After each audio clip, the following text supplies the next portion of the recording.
4ാം ക്ലാസ്സുകാരനായ മകനെയും 26 ഹൈബ്രിഡ് നായ്ക്കളെയും വീട്ടിലാക്കി പിതാവ് മുങ്ങി. വാടക വീട്ടിൽ താമസിച്ചിരുന്നയാളെ ഞായറാഴ്ച മുതലാണ് കാണാതായത്. പിന്നാലെ ഒറ്റപ്പെട്ടു പോയ ഇയാളുടെ 4ാം ക്ലാസ്സിൽ പഠിക്കുന്ന മകനെ പോലീസ് എത്തി ബന്ധുക്കൾക്ക് കൈമാറി. ഇയാൾ വളർത്തിയിരുന്ന 26 ഹൈബ്രിഡ് നായ്ക്കളും പട്ടിണിയിലായിരുന്നു. തുടർന്ന് നായ്ക്കളെ ഷെൽട്ടറിലേക്കും മാറ്റിയിട്ടുണ്ട്. എരൂർ തൈക്കാട് ദേവീക്ഷേത്രത്തിന് സമീപം വാടകയ്ക്ക് താമസിച്ചിരുന്ന സുധീഷ് എസ് കുമാർ എന്നയാളാണ് കഴിഞ്ഞ ഞായറാഴ്ച മുതൽ കാണാതെയായത്.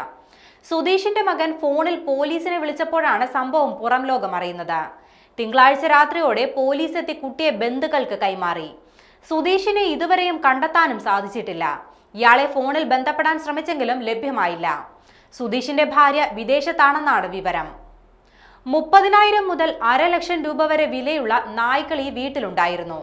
നായ്ക്കളെ ബ്രീഡിംഗ് നടത്തി വിൽപ്പന നടത്തിയിരുന്ന ആളായിരുന്നു സുധീഷ് എന്ന് പറയുന്നുണ്ട്. പട്ടിണിയിലായ നായ്ക്കൾക്ക് ഭക്ഷണം കിട്ടാതെ ബഹളം വെച്ചത് പ്രദേശവാസികൾക്കും ബുദ്ധിമുട്ടായി.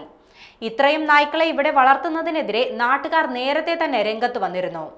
ഇവയെ ഇവിടെ നിന്നും മാറ്റണമെന്നാവശ്യപ്പെട്ട് പ്രദേശവാസികൾ തൃപ്പൂണിത്തുറ നഗരസഭാ അധികൃതർക്ക് പരാതിയും നൽകിയിരുന്നു. പരാതിയുടെ അടിസ്ഥാനത്തിൽ അധികൃതർ നായ്ക്കളുടെ ഉടമയ്ക്ക് നോട്ടീസ് കൊടുത്തിരുന്നു. തുടർന്ന് കഴിഞ്ഞ ദിവസം പോലീസ് നായ്ക്കളെ കൊച്ചി കണ്ടക്കടവിലെ ഷെൽട്ടറിലേക്ക് മാറ്റിയിട്ടുണ്ട്.